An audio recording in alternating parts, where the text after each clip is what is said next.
Well, hello everyone and welcome to our webinar. So this is our third webinar related to one of our newer courses, Rethinking Generalization with the R.E.A.L model, which is created by Brenda Terzich-Garland and Madi Ueditao.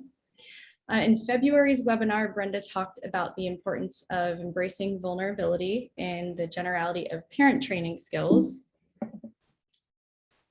And today's webinar is Embracing Vulnerability in the Midst of Chaos, and it's a continuation of this topic. Brenda is the CEO and co-founder of Applied Behavior Consultants, and she's also the creator of the R.E.A.L model. Brenda and Madi encourage you to reach out to them there. And if you have any questions related to your CEUs for attending the webinar, please email us at pdteam@abatechnologies.com. And I'll make sure to send these in the chat so that you can copy and paste them. And that is it for housekeeping items. So Brenda, now you can share your screen again. Let me go ahead and stop mine. Okay. Whenever you're ready, let me know if you need any help. Okay, it's not letting me. Oh, wait, let's see. Let me try it again. There we go. All right, can everybody see it? Perfect. Yep. Okay, I would like to, I don't know why that's doing that. Hang a second.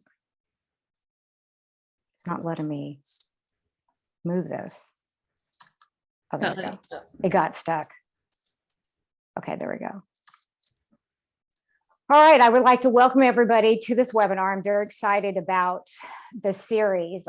Those of you who, hopefully there are some of you that were in the first training that I gave on embracing vulnerability in the generality of parent training skills. So this is a second part to that. That doesn't mean that if you didn't attend the first one, that you wouldn't get a lot out of this particular webinar. It is available through ABA Technologies to listen to or to see. So I'm not quite sure how that works. It's something you can ask in the end.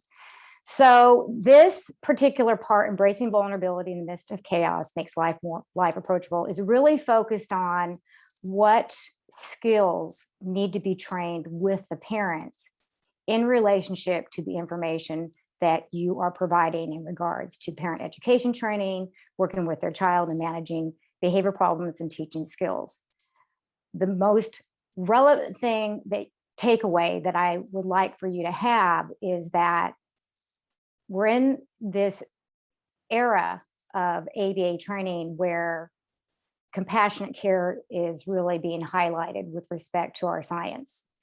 I believe that you can do both and not compromise the science of behavior analysis and really make that connection with parents. The first part was focused on, again, it was embracing vulnerability in the generality of parent training skills, part one. I want to give you a little bit of a summary of that because that was quite some time ago. We had provided that workshop in February. So this is a brief review with some citations that I believe that you would find useful once this webinar is done, that you can look up, also in relationship to the Rethinking Generalization Continuing Ed series, as well through ABA Technologies, as well as my book, the R.E.A.L model, Rethinking Generalization. So the focus was looking, again, geared towards practitioners for providing the services in the home or in center-based or any other setting. It could also be educational-based as well. We are responsible for providing ABA treatment for the child, the student, maybe an adult child, in conjunction with ABA parent education training to the parents. Now, maybe not all parent education training is formal, but in some way or another, we do influence how parents take the technology of ABA treatment and make it useful with their child in home settings in the community. Parents of children with autism, which many of you know, have higher levels of stress.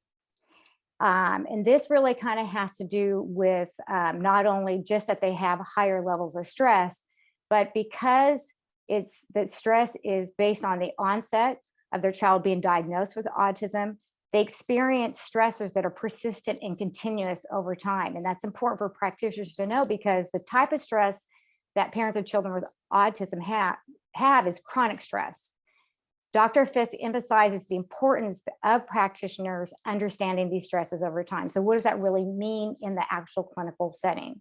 So my takeaway on her information was we need to recognize and understand the impact of stress, not just know that exists, but recognize it in the parents and understand how it really is impacting them in those various environments that they have to be with their child, take care of their child, interact with their child, play with their child. We also need to be aware of how the stress elevates when their child is unable to communicate. The example that she uses is that when you are a first-time parent and you're bringing your infant home, the child has no words. They can only communicate to the parent about their needs and wants through crying. And when the crying cannot be subsided and it goes on, the parent, it really does increase stress for parents. And it doesn't matter if the parent has a child with autism or a typical child. There are many challenges with social skills in general. All kids need to be taught social skills. And I did mention that in my last webinar. So it's not just specific to social skills and children with autism, but what type of social skills? Are they doing it appropriately? Are they interacting with their siblings and following the rules? The main aspects that control the context in which the social skill is to be displayed.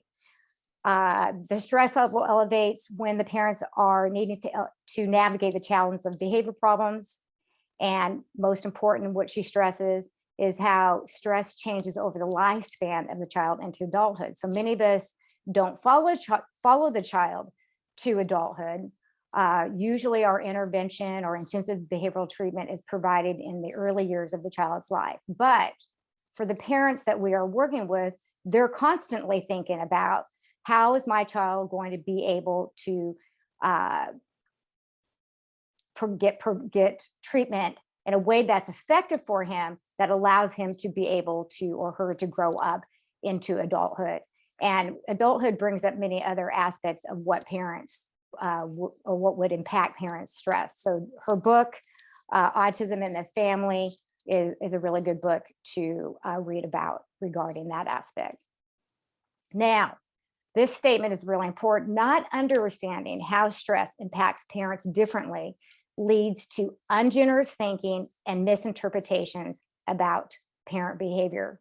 So in other words, when I say ungenerous thinking, we tend to then label the parent that they're being non-compliant, that they don't want to follow through, that they're not listening. And then we make misinterpretations about the direction of the types of education that we're trying to provide for the parents. We want to avoid that, and we want to be as generous in our thinking as possible.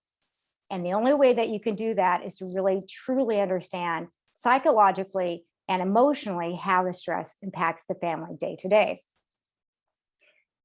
Now, that's necessary if we want to embrace vulnerability to provide services wholeheartedly. Another journal article out there that was written by Taylor, LeBlanc, and Nozick is that behavior analysts are not trained in the area of family dynamics and its complexities, impacting their relatability and connection with parents. No, we didn't go to college, and we didn't enroll in a behavior analysis program to what a lot of people would interpret as being therapy. Well, we're providing therapy from a science perspective, but we're also being put together with real people who, parents and family members, things that are not so far away from what you would experience outside of work life. We want to keep those dynamics into place in understanding how the services that we're providing can compound those aspects of stress that the family is experiencing. Behavior analysts need to be prepared to work with these additional factors to better connect with parents and other family members with compassion and empathy. That's a big mouthful. If you had to sit there and write it down specifically, it's really about what does it look like in action.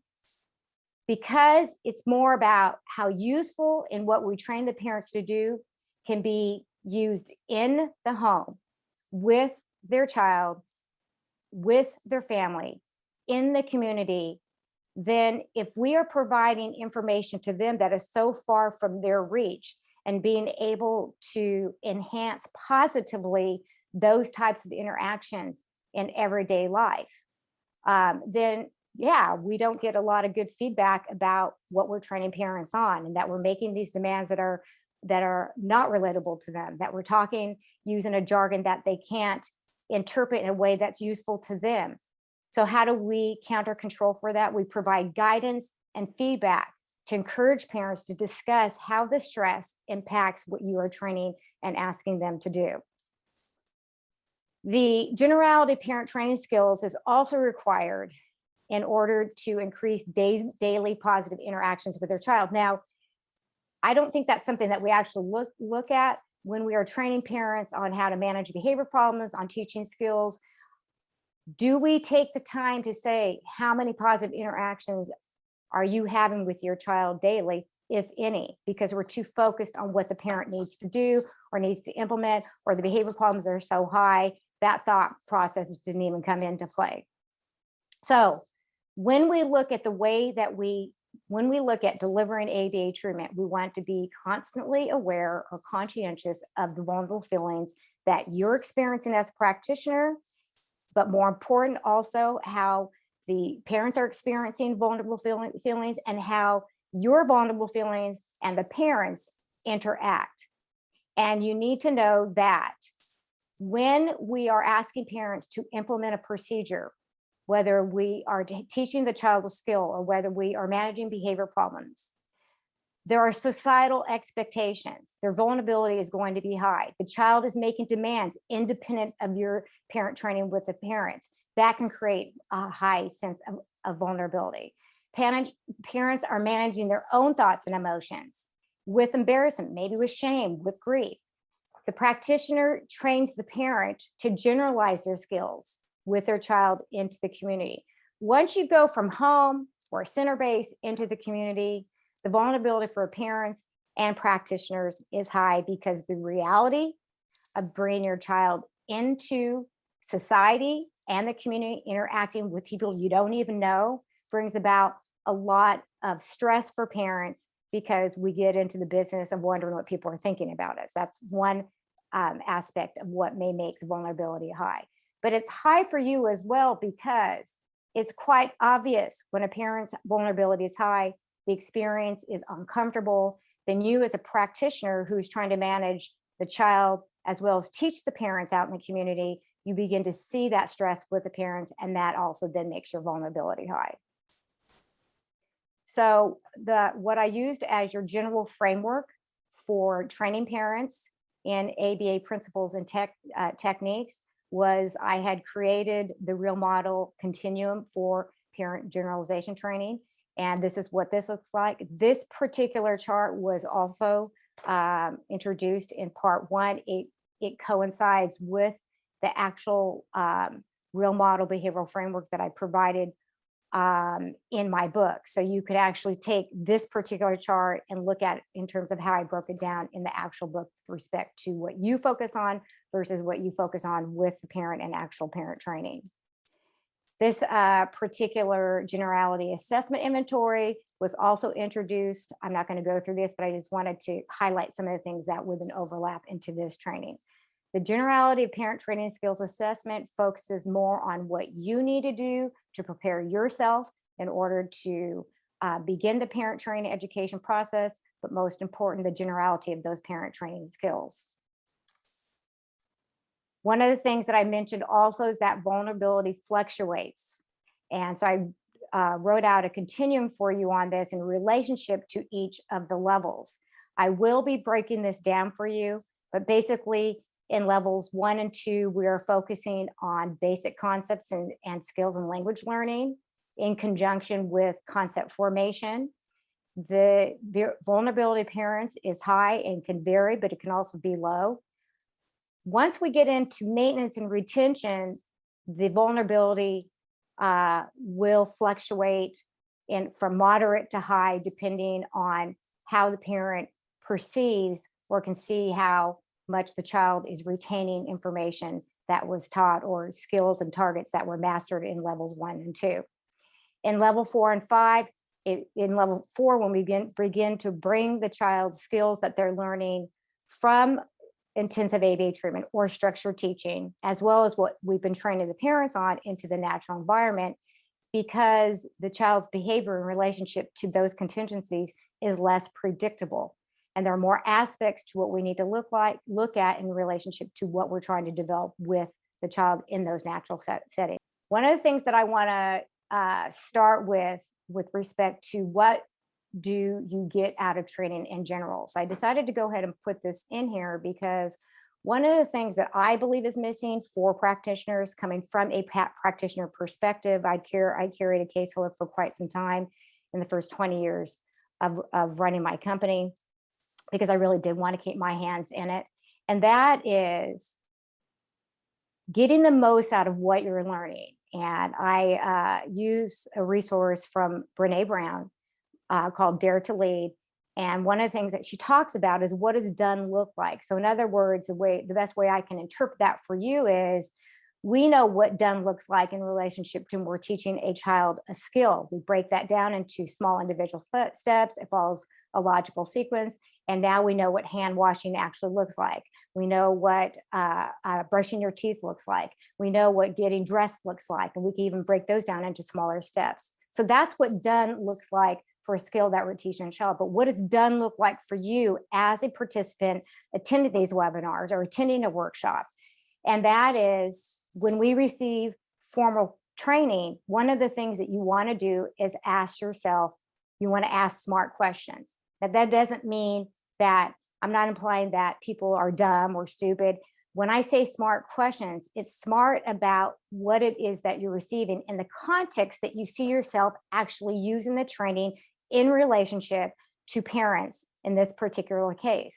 So what clarification do you need to put the training in action for yourself? So as you take this information in, you may be asking yourselves, do I need clarification with defining values by action, identifying the problem and the solution, taking action, communicating what you want and giving feedback?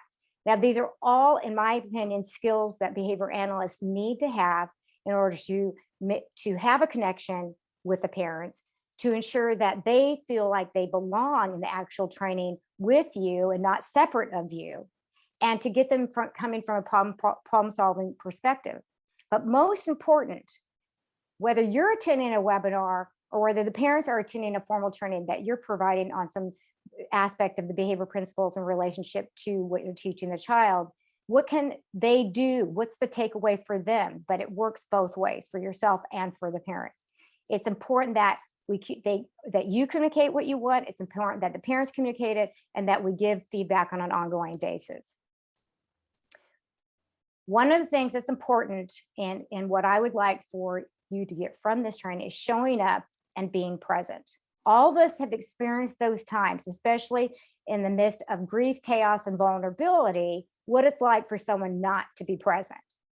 When you ask a question, you're too busy taking notes because it's something that you have to do in order to keep up with the data, or you are in a hurry because your point ran over more than you wanted to, and so the next parent gets less of the training than what you had intended. There's many things that distract us because there's many things that we have to keep organized and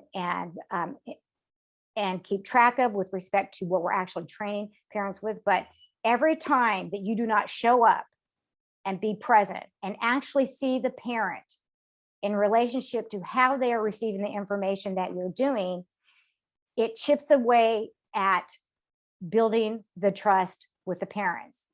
And an author named, his name is Philman, and he actually and I really liked his definition of what trust means: choosing to risk something you value vulnerable to someone else's actions. The instant second that you walk into a parent's home or have an interaction with a parent, they are risking something that is very vulnerable to them. And that's their child. That's their child who's been diagnosed with autism. That's their child who they have now let you be a part of in order to make the positive changes that they are seeking intervention for. This means then that interactively, we need to trust to be vulnerable, and we need to be vulnerable in order to build trust. So those two work hand in hand. It's important when you're in the present moment that you accept what is going on without judgment. is neither good or bad, right or wrong. And when I emphasize the aspect of acceptance, which is big in ACT, which is actually the first core processes, you don't have to like it. You just have to accept that it's going on, and you can't judge it as being right or wrong, because the instant second that you do that, you're not present for the parent. Do not get attached to the outcome. Know the parent's values and your values. Now, ACT talks about that a lot, because it's not enough to be able to just work on what the parent values. You have to know what you value going into the actual interaction with the parent. And if you want to align yourself to what you are teaching and training, that value then must connect to what the parent's values are. Align your actionable behaviors towards the goals that allow you to connect and collaborate with the parent. So what I was able to provide for you is, you in the book, as you work within the R.E.A.L model to establish a common foundation for ABA treatment and parent training. In other words, the ABA treatment that you're providing the child and the parent training that you're providing for the parents are all based in the science of behavior analysis. In other words, we need to make life more approachable for parents throughout the many stages of intervention. So I will break down what that particular inventory looks like. But before we get into that, one of the first things that I want you to do is this next activity is, we had discussed what vulnerability looks like, what it feels like for both the parent and for yourself in the first part. But now I want to know, and have you take that a little bit further, and I want to know, you grew up believing that vulnerability is. So I want you to fill in that blank. Okay, so we have weakness, nothing, forbidden, unsafe, a lot of weakness, scary, bad, honesty, transparency, emotions, being open to being hurt, failure, loss of power, something to be embarrassed about, uncommon, open to attack, anxiety, powerful, not talked about. Okay. Too open. Was there more? Lots. Okay, yeah, okay. So anyway, but I think there's enough that Madi stated that it surely wasn't encouraged in our family dynamics to, one, actually acknowledge that vulnerability is there because it's present. And if it wasn't present, then there wouldn't be a need to consider it a weakness. But what you want to do when we look at that from a family dynamic situation growing up in households is that your parents were experiencing vulnerability too, as well as yourself. And we're not trained how to deal with those uncomfortable emotions, those uncomfortable thoughts. So the best way that we know how to deal with it is just to simply shut it down and act like it doesn't exist. Now, the problem with that, according to Brené Brown, is that if you shut it down and you avoid it and you numb it, then what happens is that you close the heart off. And life becomes more stressful than what it needs to be. You spend a lot of time in guilt, shame, and blame because we don't know what to do with these feelings. If we just accept those feelings as they suggest and act, these feelings, and the other thing I think we're not skilled at, or I know we're not skilled at as a society, and then particularly as practitioners, is that our field doesn't really encourage talks around vulnerability. We don't encourage talks about feeling uncomfortable and what does that do to the actual interaction with the parent. Yet, I can't think of anything more intense, more important than what we do in making a connection with the parent, because we're working with their child. They're trusting us to care for their child in a way that is effective, but they're also trusting to us their vulnerability that they experience with their child. So one of the things I want to introduce to you that will help you teach the parents the skills that they need to have is to use the approachable inventory in teaching for generality. Now, It's twofold, because there's the generality of the child and there's the generality of the parent of the actual behavior principles. And then there's or I should say triplefold, but then there's the generality of what we're wanting the parents to learn with respect to the ABA principles and techniques that they'll be utilizing in the home. So it's a lot as you sit back as a practitioner and say, wow, it's not enough for us to know, we went to school, we had all this academic training, behavior analysis, I became a board certified behavior analyst, I'm providing ABA treatment for the child. Oh my God, now I got to take this on and I got to train the parents. But here's what's going to happen. You can either make the parent's life more approachable, or you can make a separation in that. And the separation between you and the parent, the further that separation or gap is, the harder it's going to be able to make useful of what you're teaching them.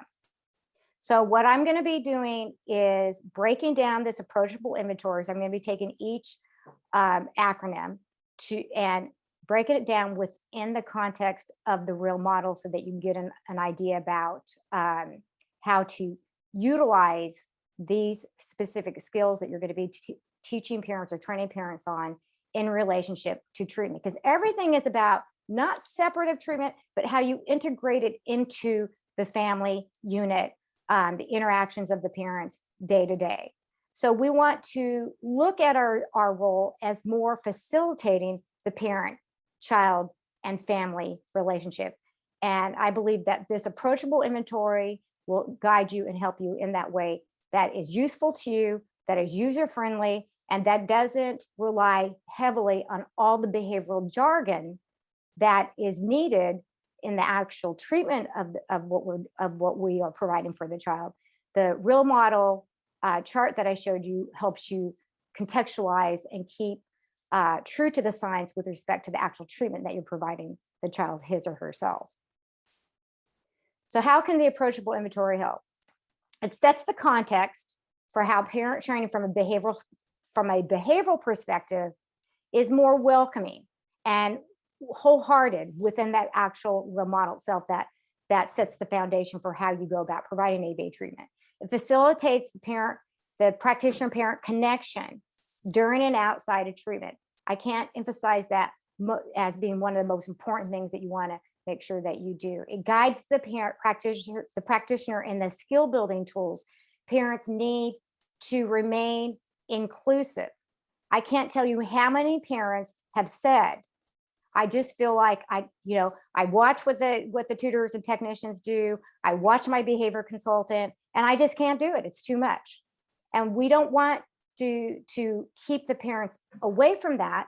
They're actually expressing their vulnerability. We want to be able to use it as an opportunity to say, yes, you will be able to do aspects of this, maybe not to the intensity level, but certainly in day-to-day interactions that you have with your child. That's what we're here for, is to be able to build that connection. The approachable inventory also uses ACT tools to help parents make room for new learning and parent training skills, generalization, and really managing life in the midst of chaos. So this is the first step of how I want to establish how I want you to use the R.E.A.L model in relationship to the approachable inventory. In levels 1 and 2, you as a practitioner providing ABA treatment for the child, we are establishing a foundation for the child's learning. In other words, we're focusing on discrimination training. We're focusing on instructional control. We're focusing on teaching very, very complex skills or just complex skills in general with respect to play, self-care, hygiene skills. And we're also focusing on what we call concept formation. We are looking at those concepts that the child has difficulties in discriminating or demonstrating discrimination with respect to imitation, following instructions, labeling objects, in regards to language, manding, tacting, having just getting basic needs and wants met with respect to communicating with the parent and the parent communicating with the child. These are all the things that are going on. And here we show up now. The parent is watching or has had opportunities to observe this training going on, separate of themselves. And now we want to make sure that we include the parents in the intervention, not after we're done, not like 3 months or 6 months into it. We're talking from the very beginning. We have to involve the parent in the assessment process. We need to involve them in the teaching of skills that they want to be able to teach their child in the home. We want to make sure that they have available to them the materials and instructions, and teach them how these skills or these techniques and skills that they're learning in behavior analysis, the behavior principles themselves, how they can generalize to other caregivers in the home as well. The instant second a parent feels that it's all on them, it's only on the mother, it's only on the father, it's a team effort, and that collaboration has to reach all of them in order for them to make use of what it is that we're trying to teach them in a way that they see the positive interactions with their child increasing. Now, we spend a great deal of time organizing materials, making sure that the child has what is necessary for those actual intervention procedures to be implemented. There's a lot that's going on at that time. So I can see how behavior analysts may get lost in the midst of that. And now, wow, on top of that, we got to do the parent training. Some participants said in part one that they've gotten new cases where the company that the child had services from, they didn't even focus on parent training. So some of you might be getting a referral where the parents didn't have any training. They didn't even know they had to be part of it. We don't control that. I guess it's based off the funding source, but whether the funding source, the company doesn't really target that as an aspect of your ABA treatment with respect to parent training, it is something that you should take on anyway, because it's really vital to the interactions between the parent and the child. So one of the things now that I'll be breaking down is looking at only levels 1 and 2. These are aspects of the approachable inventory that I believe as practitioners need to have in order to be able to better connect and understand the perspective that the parent is coming from. So I highlighted down here those aspects of the approachable inventory. For whatever reason, in this particular on this particular PowerPoint, it kind of follows the order of the approachable inventory, but certainly you can use other aspects of it as you see fit. But let's just go through this. So in levels 1 and 2, again, we're focusing on instructional control. We're focusing on training the parents to target skills that are specific to their actual home environment. So that would have anything to do with hygiene, that would have anything to do with dressing, that would have anything to do with eating skills, that would have anything to do with play inside and outside. One of the things that adds to parent stress is the expectation of societal norms. You don't even have to say anything, and that's already in the room. So because you yourself are influenced by those societal norms, those cultural expectations, and especially in terms of what we say and do in social situations. And then we add the component of us interacting with the parents. And now we have this relationship going on between you and the parent. You're the professional, they're the parent, and then there's an expectation about how that interaction needs to go. It's a lot to take on. I'm emphasizing here that we alleviate those societal norms by asking parents what they value in raising their children and separating out how much of what they value is indicative of how they were raised, is indicative of some family traditions that they want to have pass on. How does it interfere or help in the way that they see how their child should be dressed, how they participate in holidays, how they discipline them? We know that there are many ways to put your shirt on. Even if you just look at gender roles, female and males put their shirts on differently. We don't want to insist that a child put the shirt on just because we happen to write a task analysis. Well, guess what? We could be wrong. So I used to teach kids and boys in this particular case to roll up their shirt and then put it over their head. And it's pullover shirt. And then one day, a parent said, well, why do I need to do that? This is how my husband does it, or this is how my son does it. And I realized, oh, I'm coming from a female perspective because I don't want to mess up my hair. I mean, it could be as simple as that. but there are many, many ways that we put on clothing. And it can be in direct relationship to where they were coming from with respect to how they were raised. So this is what I mean by we want to be able to help parents either embrace those values that they were raised on because it helps the current teaching situation, or we want them to alleviate the expectation because their child learns different. So both sides are necessary with respect to the perspective that you need to come from. When a child does not behave or interact based off of societal norms, that creates a great deal of stress for parents in a way that's embarrassing. They feel shame. We have to go into the community with some of the parents because the skills that we're teaching the child doesn't generalize. We have to control for those contingencies that are unplanned in the actual social situation or out in the community. And there you, again, it's really important to stress that those societal norms can either enhance that situation or can really create a barrier for the parent to work with you and still maintain a connection.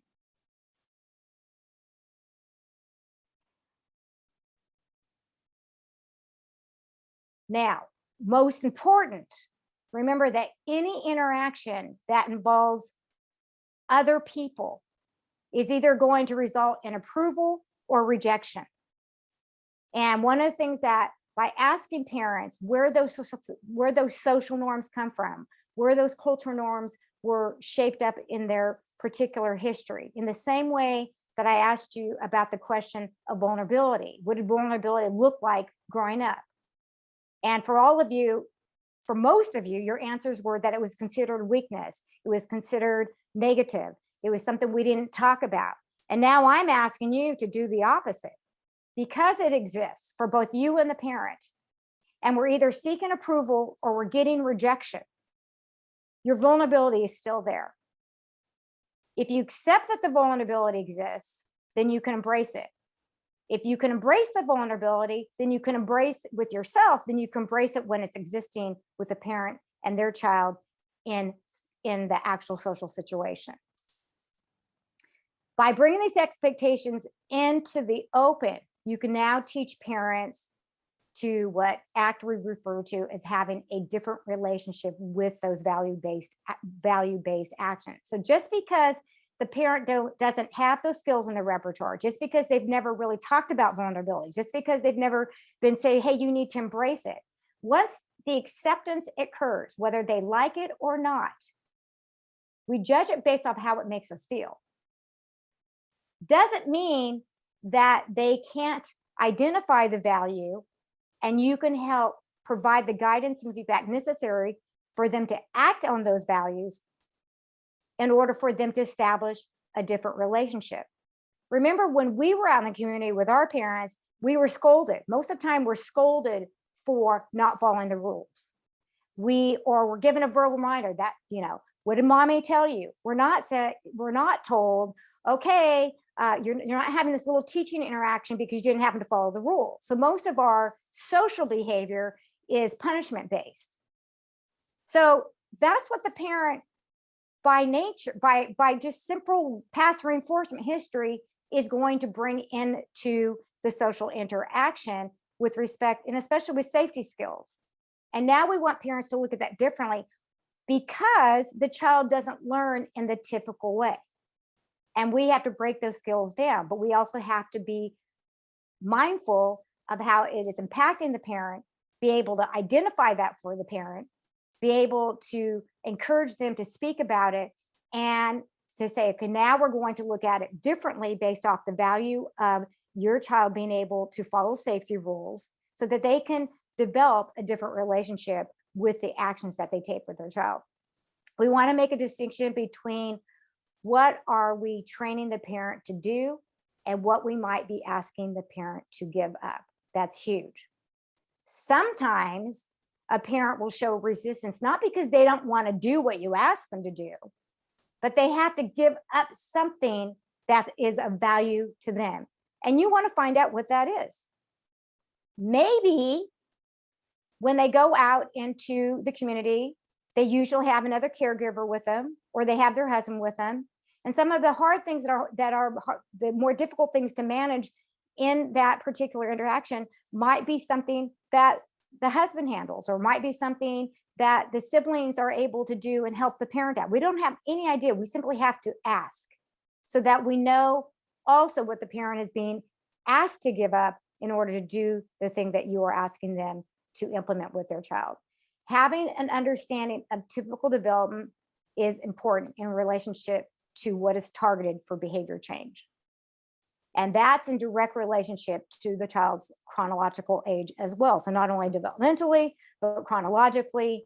And the more we understand about typical development, we can begin to take the perspective, or come from the perspective of how the parent might be experiencing a particular interaction that you are having with them. So an example would be a common stage that kids go through developmentally around 2 or 3. They'll call it the terrible 2s, or it could be the terrible 3s. And that is when the child begins to learn to talk and knows their favorite word. So developmentally, saying no and resisting doing something the parent asks them is actually normal. Now that comes into relationship to how much you expect the parent to then follow through with the procedure, and getting the child to, for some reason, we're into perfection when it comes to that. The child with autism can follow through with all instructions that you've asked them to do in actual ABA treatment in that structured setting. But now they've learned a lot during that training time, and we're now out in the community when it's not structured, and the child begins to resist. It's not a bad thing.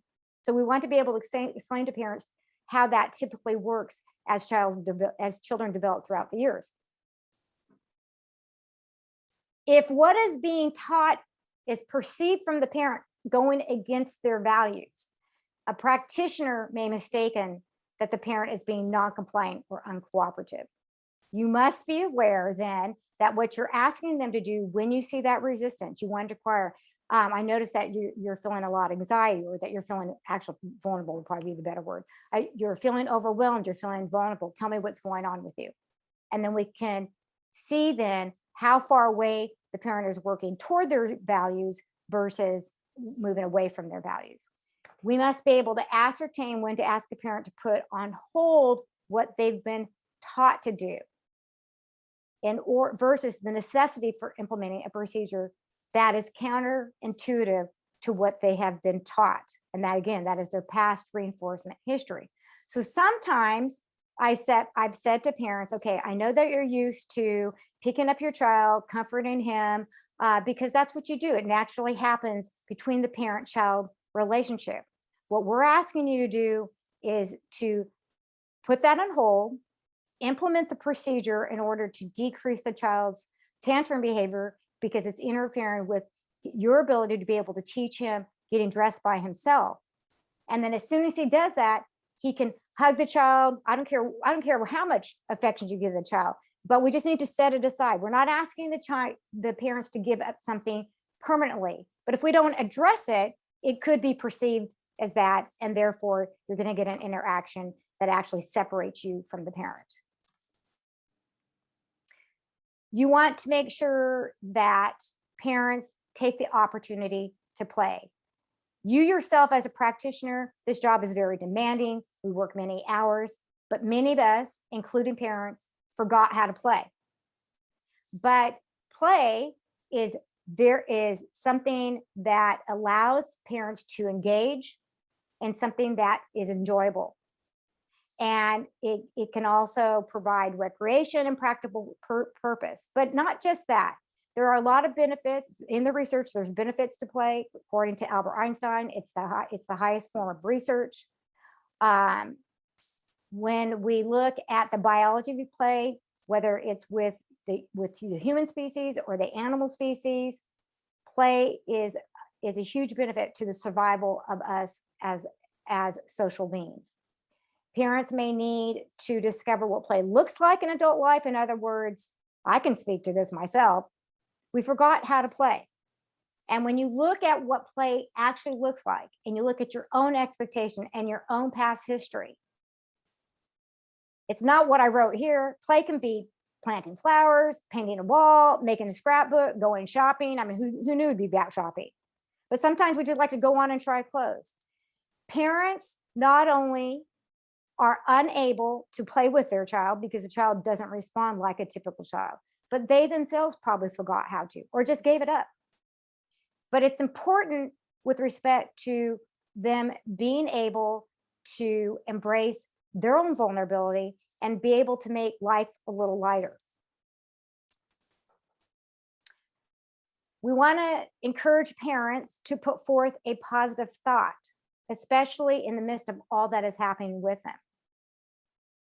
But a parent cannot put forth a positive thought without embracing their vulnerability. But positive thinking itself is a behavior change. In other words, we need to, as practitioners, model what positive statements look like about anything that is happening and going on in the room. What is happening with their child? And when I've done parent training, and I know that the parent is stressed out and the parent feels a lot of fear with being able to do some of the things I'm asking them to do with their child. You know, it could be as easy as asking the child to come to you. It could be easy, it could be having the child sit down. And then, oh my gosh, you know, whenever the child attempts to have a play interaction, the child rejects them. I mean, all that is very, very punishing. But if you can guide the parent, if you can model what it is that you want the parent to do, if you can make the positive statement and then have the parent make the statement and acknowledge for his or herself, whatever you're asking the parent to do, you yourself are going to do, and you're going to provide the parents the words, the positive statements, the acknowledgement, and have them do it and model after you. And at first, that seems a little uncomfortable because we're used to actually working with the child, but we don't think anything of not providing positive statements to the child. That's a great job. Good putting your pants on. Good. Thank you for bringing me the shoe so that you can put it on. Whatever it is that we say, we do it almost naturally with the parents. I'm sorry, with the child. But then when we work with the parent, we want to be able to provide those same skills to the parent and guide them in that interaction. And sometimes we have to be the parent's voice first, then have them repeat it, actually give themselves positive praise so that they're able to provide praise within that interaction in order for them to eventually then do it independently. We also want to assist parents in letting go of their expectations. Most of the time, when we have an expectation, we're going to go into instant chaos and our vulnerability is going to be high when what we expected did not turn out the way that we wanted. So it's inherent in us to expect things. It's not natural to us to not expect things. But the higher the expectations are, the higher the disappointment is, and the higher the vulnerability is. But if we can remove those expectations and focus more on what the parent values and what they have control over, because the only reason why the expectation was disappointed is because we don't have control of the outcome. But we do have control over what the parents take action on that are centered in their values. So a common value for a parent is independence, not only for the child, but for their own independence. So they're able to be free to do things that they want to be able to do with their life and their family. And an example that I'll give you is we all have to dress toilet training. And in one center, I had a parent come in, she was speaking to one of my consultants, and the child, I think one of their grandparent had died in the family. And now because the child has autism, he doesn't know how to communicate whether that's having any impact on himself. At all. But what did happen is the child started having more accidents. And the parent came in yelling and thinking that there was something that we weren't doing in the actual center to be consistent with his toilet training. And she's just in a lot of hurt because it was her parent, I believe. But she wasn't taught at all how it could be impacting the child. And children handle grief or stress very different than adults. And then you have on top of that a child with autism, and they're going to look at even more different. What was said to this parent was, Wow, that must be really, really discouraging. You must be feeling a lot of pain. I know that you're afraid that your child is not going to be independent in this skill, and therefore it's really going to take away your independence. Let's work with that. I do want to let you know that this is temporary. It's a temporary setback, but just acknowledging that fact of how the child's accidents had actually moved the parent away from their value of independence, because her fear was that the child had lost it forever. And of course, nothing's forever, but you want to be able to embrace that with the parent so that they can move on, and you can begin to then look at other things that you can do with the child's intervention with respect to toilet training. When we get the parents to focus in the present moment, rather than what happened in the past or what's going to happen in the future, their flexibility will increase. And basically, whenever you're asking anybody to change, including yourself, you must be flexible and you must be adaptable. Now, as we move on into from the early to the mid stages of therapy, we're moving from levels 2 and 3, and now we are looking at the maintenance and persistence of the skills and concepts and the language that we've been teaching the child.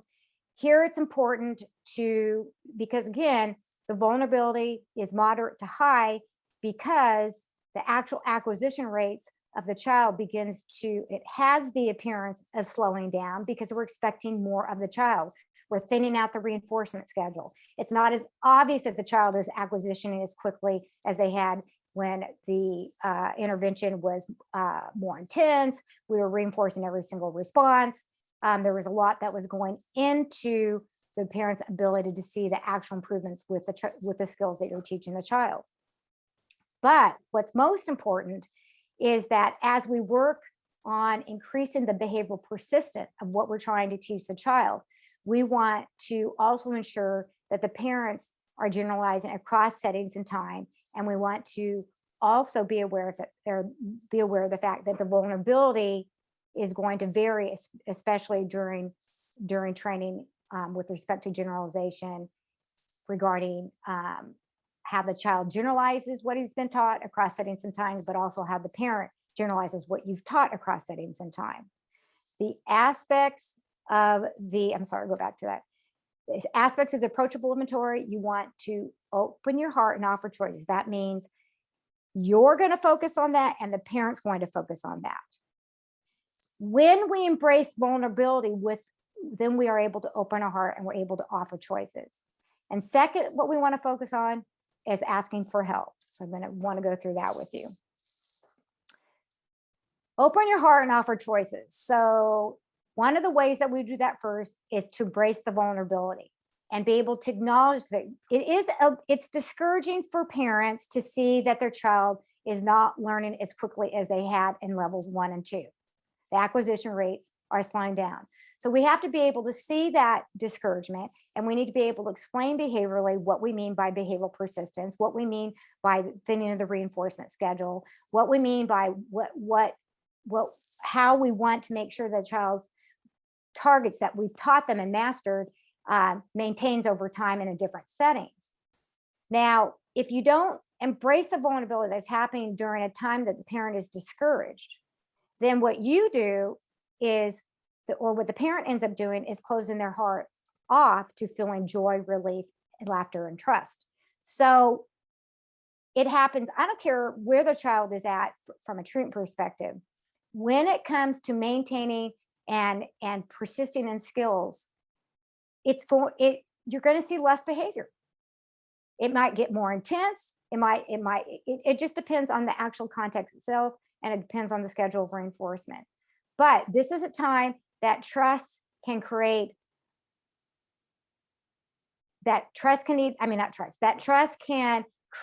vulnerability can create a situation where trust can build between what is happening with the parent and the child in relationship to what you are trying to connect with the parent on. So the parent's life is exposed. The wants and needs of what the practitioner allows them to open themselves up to has to be in the forefront in order to provide support and make choices for desired change. So we want to come from a place of committing to empowering the parent with care and sincerity. And if you're not into empowering the parent, then the care and sincerity really can't be present. So there's been some research on what do choices really offer people. It allows them a sense of personal control. I've written about it quite a bit in the book with respect to choice making procedures and MO interventions to increase the value of what is perceived or actual control over one's environment. It doesn't matter what your disability is. It doesn't matter whether you're an adult. It doesn't matter whether you're a child. Everybody wants to have some personal control over their environment. And by providing and teaching parents how to offer choices to their child, you model for them how you offer choices to the parent. They will then feel like they are a participant in the training and not an afterthought about the training.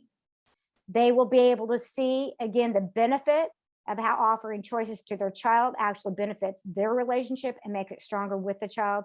And you will see the benefit when you're training the parents on these choices and providing them choices with respect to what they're able to use in regards to what you're teaching.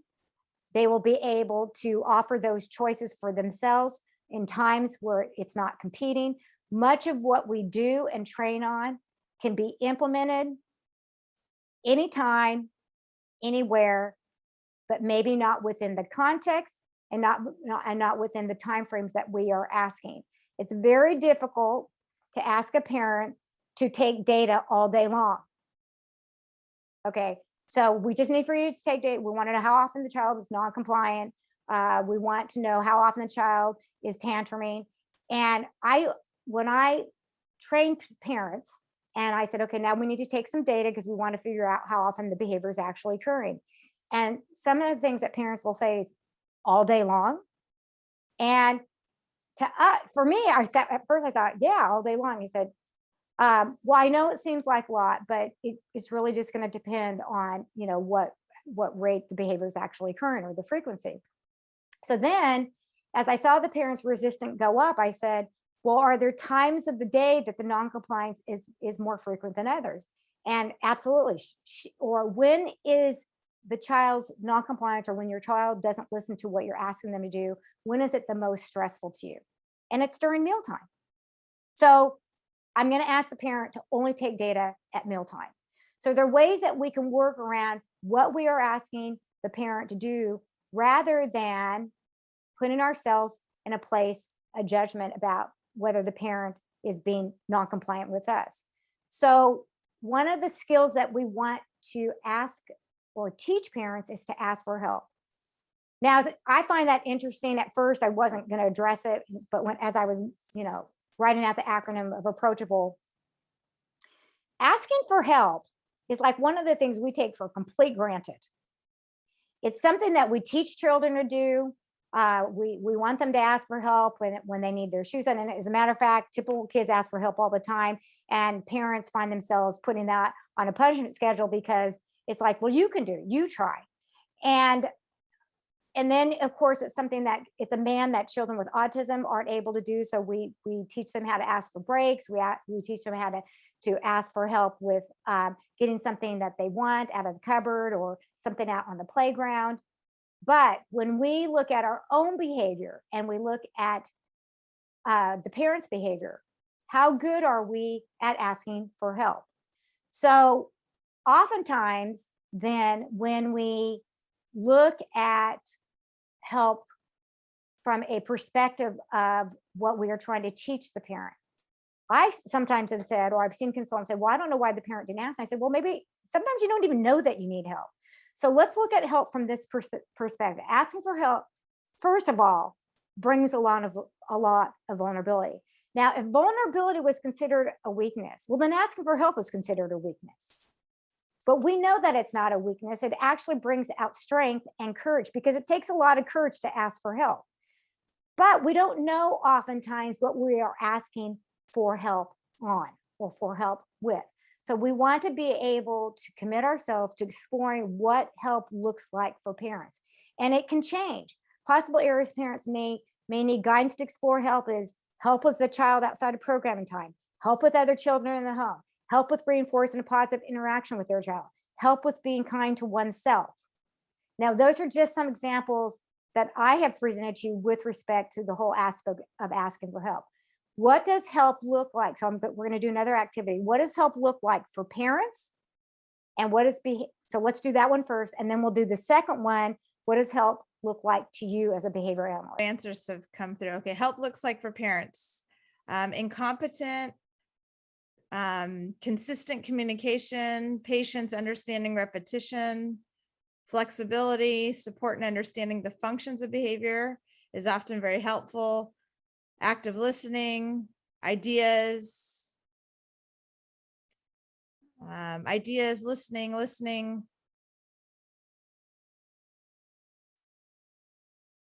Empathy, appropriate reinforcement. It's also that's interesting to me about help is that sometimes we ask for help, the help is given, but then we fail to acknowledge the help. So we want to be able to help the parents acknowledge the help that's given. And oftentimes when we don't do, if a parent doesn't acknowledge the help or you don't acknowledge the help, it's because it's not what you wanted. So the parents may need to be guided more on what that help actually looks like. It's important to maybe look at the function of what that actually meant to the parent versus what they actually got. Here's some possible barriers to asking for help. And that is being in judgment when wanting help, conflict in what help looks like for the parent for whom he is asking for help from, competing. So again, that happens a lot between spouses and parents. Well, she wanted one thing and he wanted another. So it's really, or most people, I grew up where you don't really ask for help directly. It's indirect, especially when two people are in an argument. A lot of times we get into what we call passive aggressive behavior. And that is, well, I shouldn't have to ask for help. He should know that I need help. And no, actually, we don't. So all these things and judgments that we're making about the help itself are generally not true. But we really do need to look at what's preventing parents from asking for help or having it be delivered in the way that would be satisfactory to them. We'll have competing emotions. Some people look at asking for help as being a weakness, or they're afraid of it asking for help, not noticing and giving praise when the help is given. Negative comment or resentment when the help isn't what was expected. That's very common. Teaching the parent to ask for help then must go beyond the phrase, I need help with, to provide choices for parents so that they can choose independent of the practitioner. So again, whatever we're asking the parent to do, we ourselves want to provide that, model it, provide feedback, engage in the interaction as the parent is learning to develop those skills. In the mid-later stages of age, we are looking at levels 4 and 5, where we're generalizing to the natural environment and situations across functional activities. And we are also looking at generalization into the social community. The vulnerability for the parent is very high. Remember that the parent training focus needs to be on transferring the stimulus control from the structured situation to the natural environment. We are focusing on mediating generalization with the child from the parent's perspective. We are also in the process of shaping up, we call behavioral cues. That means that the child is engaged in new learning, the parent is engaged in new learning, the parent is able to access reinforcement outside of what has been in their typical situation. The child is accessing reinforcement in new environments. Because when we look at behavioral cues, the behavioral cus itself needs to be reinforcing for the child, or it won't maintain as a behavioral cus. These are aspects of when we look at self-reinforcement or things that the child is able to gain on his or her own are very, very difficult to reach when we get into levels 4 and 5. So there's a lot going on that we don't have control over, but we want to be able to train the parent to be able to work through these obstacles. No child is going to be socially perfectly behaving, and no child is going to be able to generalize everything into the natural environment. We need to be able to have the child generalize what is useful. where the parent gets a positive interaction from the child in those natural situations and settings. We want the child to be able to engage with their family and community and friends. And we want to build up what we call social competence. Basically, we want the child to learn when and when not to do a behavior. So the remaining aspects of the approachable inventory will be helpful in being able to work the parent through these mid to latter stages of therapy. And even though I had said before that the levels of generalization weren't intended to start at level 1 to level 5, you're going to have skills that are trained across the different levels. They're going to be at different stages, but it still doesn't take away what is necessary to be able to work with the parent on to make their life more approachable. So one of the things that I found to be very helpful is that we want the parent to control the narrative about what others say. The judgment jury is out. We can't help it as people to not compare ourselves to what other people are doing. But in a parent's particular case, we compare how our child's progressing to how another child is progressing. When you concede to what others say or to what you think someone's going to say, then we take away the moment and the opportunity for the parent to be in present time. And therefore, if they're not in the present moment, then they can't engage in what we call the experience of joy. In the long run, first of all, it can't be sustained. And in the long run, it sabotages anything you're able to feel in the present context. We want to then, when parents are find themselves engaging in narratives about what other people say, the best way to deal with that is to get the parent to a place where they can accept what is happening and by using diffusion activities to get into the present moment. Once the acceptance can occur, then the parent leaves room for choices to be made. So if we can get the parent into the current context, believe it or not, in the present moment and accept it, the feelings that they're experiencing that are elevated and stressed actually begin to decrease. They are able to accept not only how they're feeling, but what they're thinking in the moment. And they can then see the choices for their child and actually choose which ones they're going to use to work through that particular problematic behavior or chaotic situation. The choices are taught to the parent. So in other words, the child, let's say we'll go back to noncompliance.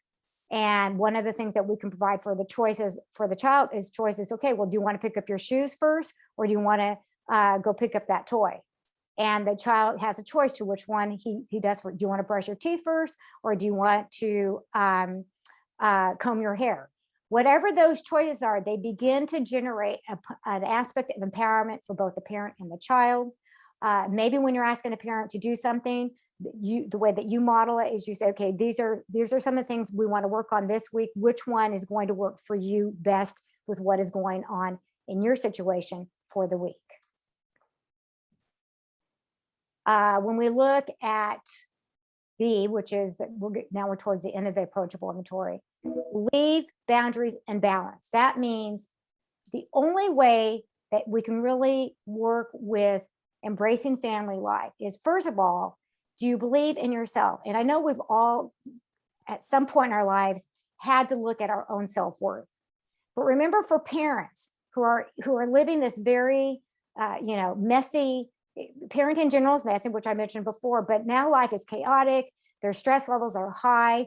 They probably haven't even had a chance to look at their self-worth. But if you are not able to have positive interactions with your child, your self-worth begins to diminish. And if your self-worth diminishes, then you're really not able to set clear boundaries and balance your life. So we want to begin to work on having the parent look at, well, do you believe you have the confidence, or does the parent have the confidence to be able to implement what you're asking them to do? Are they willing and open to being trained on how to implement what it is that you're asking them to do? We slowly want to build up that parent self-worth. Providing parent training does initially require the parent to make schedule changes. But remember that what you're asking them to do is to make room for new learning. And new learning in general isn't generally embraced wholeheartedly, but it is needed in order for the parent to begin to see skills that they haven't been taught in the past that they can now do in order to begin to believe in themselves. So parents need to be guided in setting boundaries to make room for the new training with their child to balance their family life. That's the perspective I want you to come from. This is only possible by integrating what is being taught to the family as being as activity, and not as an activity to separate from their child's intervention program. So in other words, what I said is that, let's go back to the mealtime routine. And in the mealtime routine, when you're asking them to take data, I've even sat down with parents during mealtime and I've had them take the data. That means they're taking data and they can get mealtime done at the same time. When is the best time to get the child dressed in the morning? Well, not in the evening when we're talking about after taking a bath or during mealtime or dinner time. It's too chaotic. So I will show up at 7 o'clock in the morning to be able to help that parent teach a skill to their child. I'm not telling you to stop and do everything like in terms of that. That's just what happened to work with that family. But we need to figure out how what we're teaching the parents fits into their family life and schedule. Let your heart guide your values. So the quandary that parents are always in: do what I'm told, either follow my heart and do what I'm told. I'm sorry, I didn't say that right. Either follow my heart or do what I'm told. And I'm saying, well, you can do both. You can follow your heart, and if you're being asked to do something and it aligns with your values, then you are following your heart. So that's why it is important that the parent chooses their values. There's an activity on a worksheet called Exploring Your Values. This is something that I could provide for you if you want to, or if you wanted to do as an activity with the parents. But exploring where those values come from will oftentimes help parents be able to develop their own values, rather than coming up with values that they think they should be doing, values that they think that other people like, but things that they need to measure up versus what are values that are what you want in your family.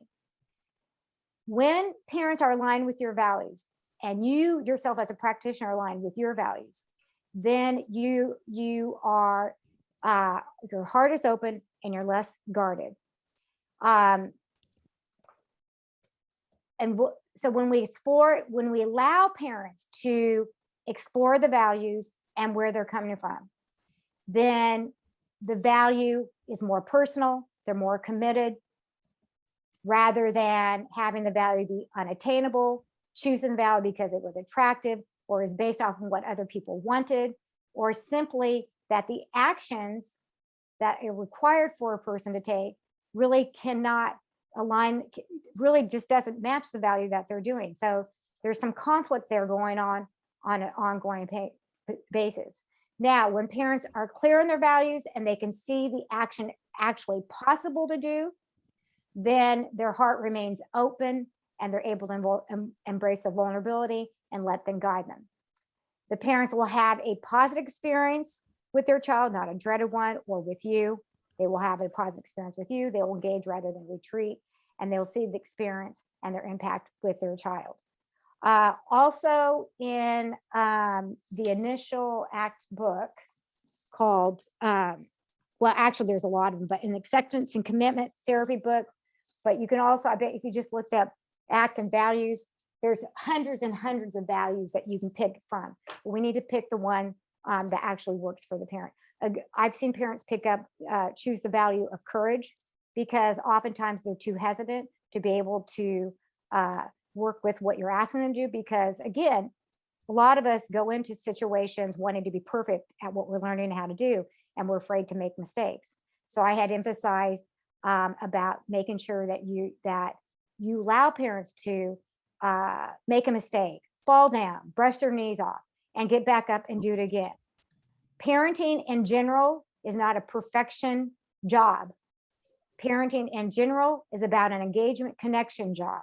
And we are going to make mistakes. We need to make sure that mistakes are seen as being normal, and that is one way of learning something new, because we wouldn't expect that of our child. So we certainly shouldn't expect that from parents. But most important, parents should not expect that of themselves. The last acronym is embrace your vulnerability and engage with your child. There's nothing more sad to me when I see a parent who is afraid to interact with their child. And they're afraid to interact with their child because they don't want their child to be in discomfort, or they don't want their child to not learn. And there's a lot of blame that goes on, or blame and shame with it. They blame themselves for having a child with autism. Parent is blaming themselves that the child won't engage with them, or I don't know how to do it. So again, you as a practitioner either provide the opportunity for connection with a parent, or you provide a barrier for connection with the child. If we can work through the discomfort, if we can acknowledge the discomfort that the parent is feeling at the moment that the resistance is happening, and we can work through the barriers that the parent is experiencing, we are then in a better position to acknowledge and take action with what we want the parent to do in regards to the type of engagement that we want with their child. Nothing feels more, in my opinion, defeating than not being able to not only engage with your child, but then to experience a positive interaction with the child. So we don't want the parents to always feel like it's dread whenever they're asked to work with their child, because they feel uncomfortable. At some point, the uncomfortability is going to subside. Their heart is open. They're going to see joy. They're going to have laughter, and they're going to have fun with their child. But that is not going to happen being a bystander of their child's intervention. That is only going to happen if the parent can actually have a true, live, authentic, vulnerable experience with the child. And we as practitioners have the ability to guide, give feedback, and model what it is that we want the parents to engage with, or to gain with respect to engaging with their child with vulnerability. That, in conclusion, then, I want to wrap up with that the R.E.A.L model was designed to provide a foundation, or behavioral framework, which I like to refer to it, to develop and progress ABA treatment with respect to teaching for generalization. The R.E.A.L model also ensures that behavior analysts are informed by the behavior principles and analyze the child's data, progression of treatment, replication of procedure, and managing behavior problems based off those behavior principles. However, ABA treatment needs to go beyond child treatment, and it needs to go beyond child treatment in order to provide services compassionately and wholeheartedly. In conclusion, then, this means behavior analysts not only have the ability to train the parents in the generality of ABA principles and techniques, but across the different settings and situations that parents come across, they need to be able to manage the problems as they arise. But most important, we need to be adaptable and flexible within the dynamics of the family and the values for connection and collaboration, and keeping in mind that the vulnerability will ebb and flow. So to sum it up, I want to make these two statements. The generality inventory is what guides the behavior analyst to increase the generality of parent training skills. The approachable inventory is what the behavior analyst uses to teach the parents what they need to approach their child in the midst of chaos, given all the demands that are required of us with respect to ABA treatment and family needs. So here's a quote I'd like to leave you with. When you embrace vulnerability, life is approachable. The generality of parent training skills can be seen, and maintaining a connection to provide service with empathy, compassion is possible. So I appreciate everybody attending this webinar. I know I kind of had to rush through it. This first time I actually gave this webinar, so I apologize if some of the material was a little too rushed, but I believe that you got most and the gist of it. And I hope that you'll be able to find this useful in your practice as behavior analyst. Awesome. Thank you, Brenda. I know we still have 5 minutes. Did you want to see if anyone has questions? Sure. If Wants to anyone, make a comment. I do see a couple of questions or a question here about accessing more information about the R.E.A.L model. That's in the Q&A. You know what? I did send something in the chat, but I see some responses there. It's probably getting lost. So I will respond with a link to that Q&A. If anyone else has any additional questions or comments, please feel free to send it on the Q&A. We'll stick around for another 5 minutes. Oh, Perfect. yeah, and you know what? Here's the references. There's been great comments, Brenda. The training is so greatly needed in our field. I'd love to connect with you and attend any future trainings. So we send over the information on that. Thank you so much, Brenda, for developing this. How can we work with Brenda? She's amazing and she's a wealth of experience. So I gave them our role model contact. Okay, I like how you describe part of caregiving as the work required to make your home a comfortable place. With regard to siblings, do you have any advice on when to bring them into treatment? Okay, it really depends on where the parents are coming from that perspective. So there's many levels in which siblings participate. They can either participate in terms of teaching initial play skills. You know, one of the things that's really missing with children with autism is they not only don't know how to play and do basic play, but when we look at interactive play, and we do this a lot with our families at ABC, and sometimes we'll bring the sibling into the intervention just to provide that natural social reinforcement for the play interaction.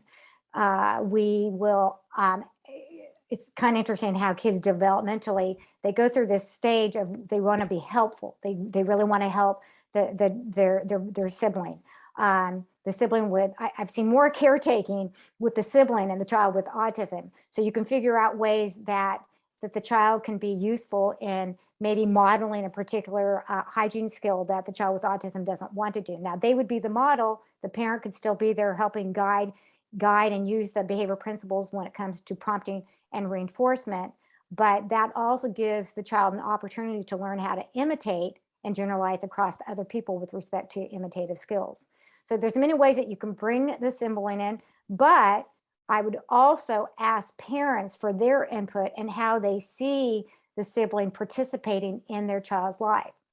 And then you can begin to break that down and be able to provide suggestions and different ways that the child can be integrated into the treatment. But certainly when it comes to the generality of what you're teaching the child, for me, that can happen at any level of generalization, because you're either doing generalization across trainers, generalization across materials, across settings and time. But most important, the parent helps delineate that process. Awesome. I just want to read this quote, Brenda, to end it. It was great seeing mindfulness integrated into behavior analysis. Brené's direct influence and even some of Ram Dass indirectly do not get attached to the outcome. Additionally, asking for help is especially challenging in certain cultural contexts, and I appreciate seeing a woman of color sharing this perspective. Yeah, that's awesome. Great. It's really great. Really, really, really great feedback here. People were really, really liking this information. So. Yeah, awesome. Thank you so much, Brenda. And if anyone, if you asked a question and we missed it, I see we're just running out of time now. We'll capture all of this and share with Brenda and Madi. And in that email that we send out with the PowerPoint slides and the recording, we can share some responses there to any questions we may have missed. We'll have the chat and make sure we look through those. And then also we had mentioned about doing a follow-up webinar just for questions about any of this material. Yes, it looks like you got a couple other suggestions for topics, Brenda. So okay, good. We'll be posting soon some updates in that email. We can share any upcoming talks that we have planned with Brenda and Madi. All right, anything else, Brenda or Madi? Just wanted to extend my appreciation to everybody's feedback. I really am glad to see the openness to this material. It's just really needed, especially nowadays. And I just hope that it contributes positively to your practice as a behavior analyst.